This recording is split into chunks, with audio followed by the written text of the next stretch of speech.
नमस्कार दोस्तों, M study channel में आपका स्वागत है। इस वीडियो में हम करेंगे महत्वपूर्ण प्रीवियस ईयर में आए हुए इतिहास के प्रश्न। तो चलिए शुरू करते हैं। देखिए, पहला प्रश्न है, चालुक्य वंश का प्रसिद्ध शासक कौन था? ठीक है, तो ये आपको बताना है। तो ऑप्शन दिए हैं, पुलकेशन द्वितीय और पुलकेशन फर्स्ट, रविकीर्त और मंगलेश। तो देखिए, राइट आंसर हो जाएगा, 1-2 सेकंड आप वेट कीजिए, उसके बाद आपको राइट आंसर मिल जाएगा। ठीक है, तो देखिए राइट आंसर हो जाएगा पुलकेशन द्वितीय। ठीक है, इसने पुलकेशन द्वितीय ने हर्षवर्धन को पराजित किया था, तो ये वही पुलकेशन द्वितीय है। ठीक है, अगला है, अद्वैत दर्शक अद्वैत दर्शन अद्वैत दर्शन के प्रमुख प्रतिपादक कौन थे? माधवाचार्य या फिर शंकराचार्य, रामकृष्ण परमहंस या फिर रामानुजाचार्य। तो देखिए इसका राइट आंसर हो जाएगा ऑप्शन नंबर बी, यानी कि शंकराचार्य। ठीक है, चलिए अगला देखते हैं। अगला है, भारत में चमड़े का प्रतीक मुद्रा किसने प्रारंभ किया? तो इसका राइट आंसर बताइए क्या हो जाएगा? अकबर या फिर मोहम्मद बिन तुगलक, बाबर या फिर हुमायूं। तो देखिए इसका राइट आंसर हो जाएगा मोहम्मद बिन तुगलक, यानी कि बी ऑप्शन। ठीक है, अगला प्रश्न देखते हैं।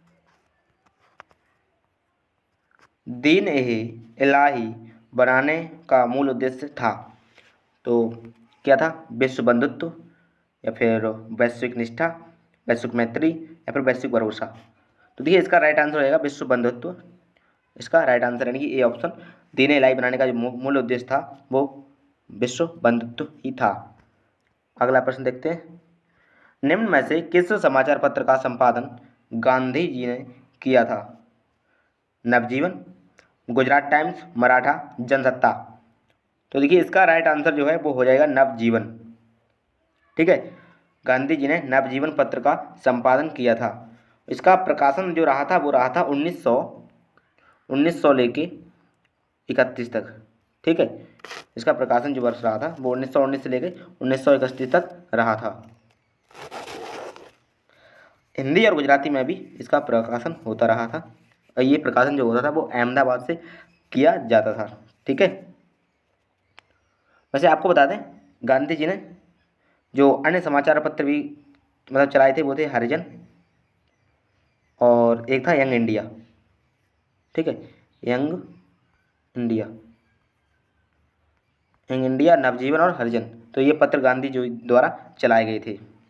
चलिए अगला प्रश्न देखते हैं। अगला प्रश्न है, स्वतंत्र भारत का पहला गवर्नर जनरल कौन था? स्वतंत्र भारत का पहला गवर्नर जनरल कौन था? तो देखिए राइट आंसर रहेगा ऑप्शन नंबर यानी कि सी, लॉर्ड माउंटबेटन। Lord Mountbatten. ठीक है, स्वतंत्र भारत के प्रथम गवर्नर जनरल लॉर्ड माउंटबेटन थे, जबकि स्वतंत्र भारत के दूसरे और प्रथम भारतीय अगर गवर्नर जनरल पूछे जाए तो हो जाएंगे राज गोपालाचारी। ठीक है, चलिए अगला देखते हैं। अगला है, भारतीय राष्ट्रीय कांग्रेस के गठन संबंधी आंदोलन की शुरुआत किसने की? WC Banerjee, Annie Besant, Gandhi ji, A.O. Hume.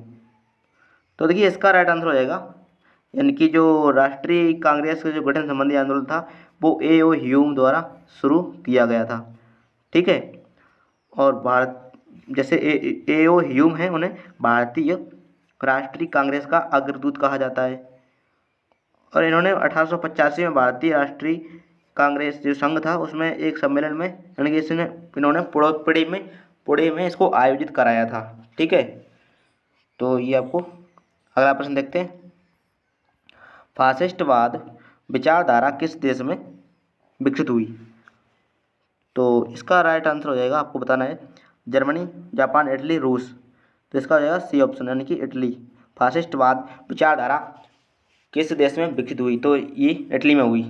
Mussolini प्रारंभ में इतालवी कम्युनिस्ट पार्टी का सक्रिय सदस्य था, लेकिन उसने क्या किया कि वो फिर बाद में राष्ट्रीय यानी कि राष्ट्रवादी बन गया। युद्ध के बाद क्या हुआ कि उसने जो आंदोलन था वहाँ पे हो रहा था, फेसियो आंदोलन, उसमें भाग लेना प्रारंभ कर दिया। इसलिए वो फासिस्टों को संगठित करने लगा, है ना। तो इससे फिर उसका ना प्रभाव पड़ गया फासिस्टवाद का, और इसलिए वो चल धीरे धीरे पूरे इटली में फैल गया। और 1922 जब तक आया तब तक वह सर्वशक्तिशाली हो गया था मुसोलिनी ना। तो मुसोलिनी ने ही फासिस्टवादी विचारधारा का यानी कि शुरुआत की थी। ठीक है, चलिए अगला प्रश्न देखते हैं। जैन साहित्य को क्या कहते हैं? जैन साहित्य को क्या कहते हैं? ये वेद, आर्यसूत्र या फिर अंग या फिर त्रिपिटक? त्रिपिटक, वेद, आर्यसूत्र, अंग।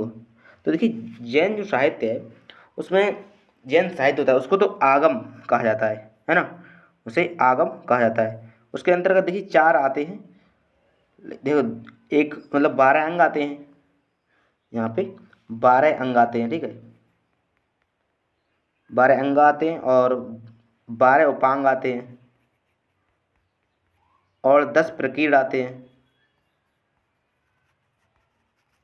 4 मूल मंत्र आते हैं और 6 छेद सूत्र आते हैं, है ना। इस प्रकार टोटल मिला के उसे आगम कहा जाता है। ठीक है, जिसे हम अंग बोल सकते हैं, यानी कि इसमें ऑप्शन नंबर डी हो जाएगा। ठीक है, और ये त्रिपिटक जो होता है वो बौद्धों का ग्रंथ होता है। त्रिपिटक बौद्धों के लिए। ठीक है, चलिए अगला देखते हैं। अगला है, मौर्य वंश के शासन के दौरान स्थानिक शासन था, यानी कि स्थानिक शासन जो था उस वो क्या था? मतलब प्रांतीय शासक होता था या फिर एक ग्राम शासक होता था या फिर नगर प्रशासक होता था। तो इस समय देखिए, मौर्यों के समय जो शासक होता था वो जिला प्रशासक होता था। ठीक है, और मौर्य वो स्थानीय शासन जिला प्रशासक होता था, और उसको जो मेगास्थनीज था उस समय, तो उसने नगर के प्रमुख अधिकारी को एस्ट्रोनोमाई कहा था। उसके अनुसार जो जिले का अधिकारी होगा वो एग्रोनोमाई कहा जाता था उसको। ठीक है, चलिए अगला देखते हैं। अगला है 11 नंबर क्वेश्चन। गांधी जी की दांडी यात्रा में किसका उदाहरण है? मतलब असहयोग का, अवज्ञा का, या सीधी कार्रवाई का, या फिर बहिष्कार? तो इसका सही उत्तर रहेगा सविनय अवज्ञा। ठीक है, और देखिए ये सविनय अवज्ञा आंदोलन था वो जो गांधी ने शुरू किया था, तो वो नमक कानून तोड़ने के लिए ना। तो ये गांधी पहुंचे थे 1930 को दांडी, है ना। नमक कानून तोड़ने के लिए 6 अप्रैल 1930। ये 24 दिन की यात्रा रही थी इनकी ना। तो ये इनका राइट आंसर जो है वो है सी ऑप्शन। अगला देखते हैं।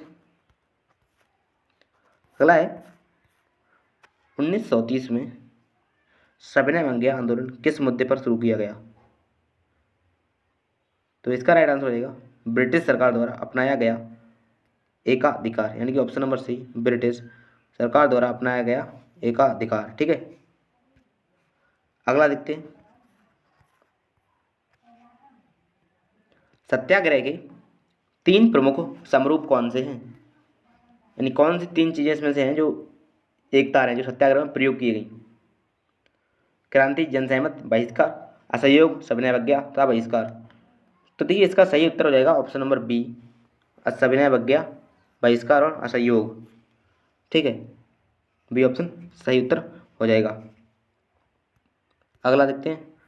किस आंदोलन को हिंदुओं और मुसलमानों दोनों का समर्थन मिला?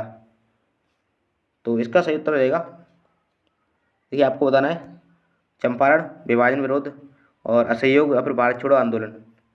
तो इसका जो सही उत्तर है वो हो जाएगा ऑप्शन नंबर सी, यानी कि असहयोग आंदोलन। इसमें दोनों लोगों का समर्थन मिला। देखिए 1920 में जो खिलाफत आंदोलन आंदोलन था और असहयोग आंदोलन 1920 से 22 तक चला ना, तो उसमें हिंदुओं और मुसलमानों दोनों का समर्थन मिला। तो इसमें उनमें मतलब जो दंगा वगैरह नहीं हुआ ना, तो दोनों ने उसमें सहयोग किया, असहयोग आंदोलन में। अगला प्रश्न देखते हैं। भारतीय राष्ट्रीय कांग्रेस ने असहयोग का अपना प्रसिद्ध प्रस्ताव 1920 में कहाँ आयोजित अपने अधिवेशन में पारित किया? यानी कि पूछ रहे हैं कि राष्ट्रीय कांग्रेस ने अपना 1920 में जो प्रस्ताव था, अधिवेशन था, वो कब पारित किया? तो 1920 में किया था, कोलकाता में। ठीक है, और वहीं इसे स्वीकार किया गया, जिसकी अध्यक्षता लाला लाजपत राय ने की थी। ठीक है, लाला लाजपत राय ने इसकी अध्यक्षता की थी 1920 में कोलकाता अधिवेशन की। अगला, असहयोग आंदोलन को किसके कारण स्थगित किया गया? तो देखिए इसका राइट आंसर हो जाएगा चौरी चौरा घटना। ठीक है, जो कि 1922 5 फरवरी 1922 को हुई थी। गांधी जी ने मतलब गांधी जी ने असहयोग को स्थगित कर दिया 5 फरवरी 1922 को। गांधी जी ने इसको असहयोग आंदोलन को स्थगित कर दिया था। ठीक है, अगला देखते हैं। अगला है चौरी चौरा कांड के बाद गांधी जी ने स्थगित कर दिया, तो सिंपल सा हो जाएगा असहयोग आंदोलन, है ना। असहयोग आंदोलन सही उत्तर हो जाएगा। चौरी चौरा के बाद गांधी जी ने असहयोग आंदोलन को 1922 में स्थगित कर दिया। अगला, स्वतंत्र भारत में निम्नलिखित में से कौन सी महिला किसी राज्य की पहली राज्यपाल बनी? तो राइट आंसर हो जाएगा श्रीमती सरोजिनी नायडू, यानी कि ए ऑप्शन। देखिए स्वतंत्र भारत में उत्तर प्रदेश में, जो कि उस समय संयुक्त प्रांत के नाम से जाना जाता था, तो सरोजिनी नायडू को राज्यपाल बनाया गया था। और जब वो राज्यपाल बनी थी तो वो 1947 में 15 अगस्त के दिन बनी थी। 15 अगस्त से 1947 से बनी थी। ठीक है, और ये पहली महिला थी। अगला देखते हैं। भारत छोड़ो आंदोलन के दौरान समानांतर सरकारों का गठन कहाँ किया गया था? तो बताना आपको बलिया, लखनऊ, इलाहाबाद, वाराणसी। तो देखिए इसका राइट आंसर हो जाएगा बलिया।